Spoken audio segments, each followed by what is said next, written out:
آئینہ والے جو وزیر اعظم ہیں راجہ پرویز اشرف صاحب کہتے ہوئے دل نہیں لگتا، میرا کہتا مشرف کہتے ہوئے پرویز مشرف کہتے ہوئے ان کے اپنے لوگوں نے کہا کہ پرویز مشرف ہے کہ وہ جو آزاد کشمیر کے مسائل ہیں ان کو بہتر انداز سے دیکھیں گے اور سمجھیں گے اور سوچیں گے. اور جو وزیر اعظم آزاد کشمیر نے ایک بڑی بات کی، بہت بڑی بات کی کہ ہم بیل آؤٹ پیکج لے کے آئیں گے.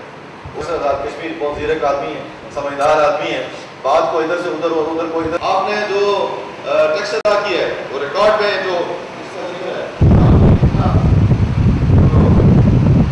سبسڈی چارجز آن اوور ڈرافٹ وہ یہ تقریباً آپ کے بنتے ہیں یہ 19 کروڑ سے بھی زیادہ. آپ اندازہ لگا لیں، یہ آپ کا ریکارڈ ہے، میرا ریکارڈ نہیں ہے.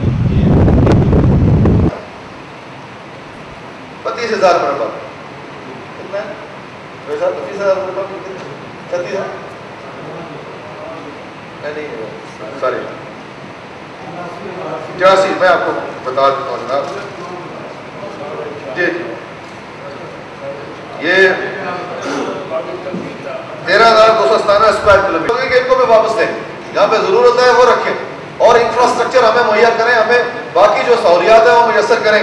یہ بیس گورننس جو ہے یہ بڑھتی جا رہی ہے. ریونیو ڈپارٹمنٹ پھیل رہا ہے، پولیس ڈپارٹمنٹ پھیل رہا ہے، لیکن لوگوں کے معاملات جو ہیں وہ اسی طرح کے اسی طرح. لوگوں کو کوئی فائدہ نہیں پہنچ رہا، کسی طریقے سے کوئی فائدہ نہیں پہنچ رہا. آپ کو کمشنر دفتر میں ملتا ہے نہ آپ کو کوئی آفیسر دفتر میں ملتا ہے. لوگ کس کے پاس لے کے جائیں؟ ایک چھوٹی سی چپراسی کے تبادلے کی درخواست بھی پرائم منسٹر مار کرتا ہے.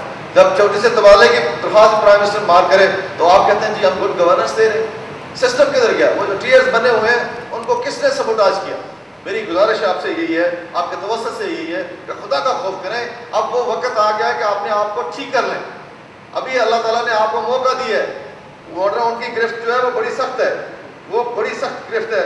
اگر آپ اس کو دیکھیں گے کہ کس طرح خدا تعالیٰ نے جو ہے وہ بڑی بڑی قوموں کو تباہ و برباد کر دیا صرف اس وجہ سے کہ انہوں نے اس عمل سے سبق نہیں سیکھا. وہ کسی نے کہا ہے نہ جا اس کے تحمل پہ، نہ جا اس کے تحمل پہ کہ بے ڈھاب ہے گرفت اس کی، ڈر اس کی دیر گیری سے کہ سخت ہے انتقام اس کا. اللہ سے ڈرو اور اپنے معاملات جو ہے وہ ٹھیک کرو.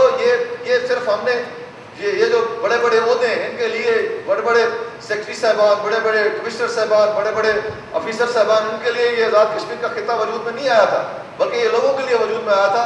اپنے آپ کو ذرا ہم بھی نظر دوڑا کے دیکھیں اور وہ لوگ بھی نظر دوڑا کے دیکھیں کہ کیا ہم اپنے معیار کے اوپر جو ایک قدرت نے معیار سیٹ کیا ہوا ہے اس کے اوپر پورا اترتے ہیں. اس بارے میں افسوس ہوتا ہے کہ یہ کام ہم نہیں کر پا رہے اور اس کی وجہ سے بے چینی جو ہے وہ پھیلتی جا رہی ہے. جناب والا پلاننگ اینڈ ڈیولپمنٹ ڈپارٹمنٹ کی طرف نہ ہو. میں زیادہ تفصیل میں نہیں جانا چاہتا. کسی بھی گورنمنٹ کی جو پلاننگ ہوتی ہے وہ یہ ہوتی ہے کہ ان کے پاس جو وسائل ہیں ان کو وہ کیسے خرچ کرتے ہیں، ان کے پاس جو ریسورسز ہیں اس کو وہ کیسے مینٹین کرتے ہیں. آپ مجھے بتائیں کہ جس گورنمنٹ کا تھرو فارورڈ 67 ارب روپے سے زیادہ ہو اور ایک سال کے اس 5 سال کے اندر وہ ڈبل ہو جائے، خود پی این ڈی کی بک میں لکھا ہوا، اگر آپ چاہتے ہیں تو پڑھ کے سنا دیتا ہوں. جناب اسپیکر میں پڑھ کے سنا دیتا ہوں.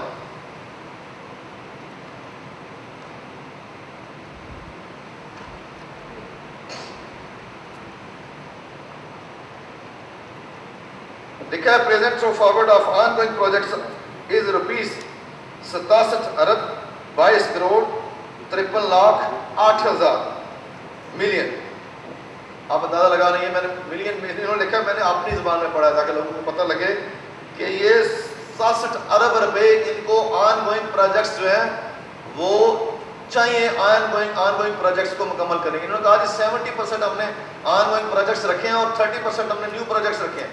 آن گوئنگ پروجیکٹس کا مطلب ان کا مطلب یہ ہے کہ یہ بعد میں which is likely to double due to high upward prices escalation till its completion. آپ اندازہ لگا لیں آج جو ڈالر کی پوزیشن ہے، آج جو صورت حال ہے، اس میں کیسے یہ مکمل کر پائیں گے؟ وسائل یہ نہیں مانگتے، یہ مؤدب ہو کے کھڑے ہو جاتے ہیں، پوچھتے نہیں ان سے کہ ہمارا حق کیا بنتا ہے کدھر. نیلم جیلم پروجیکٹ کا ایگریمنٹ یہ نہیں کرتے، منگلا ڈینگ ریزنگ کے بارے میں بات یہ نہیں کرتے، اور وسائل کی بات یہ نہیں کرتے، یہاں پہ زلزلہ کے متاثرین کے حوالے سے بات یہ نہیں کرتے، اور تھرو فارورڈ یہ رکھتے ہیں. یہ تھرو فارورڈ جو ہے یہ بیڈ پلاننگ جو ہے اس کا شاخصانہ ہے.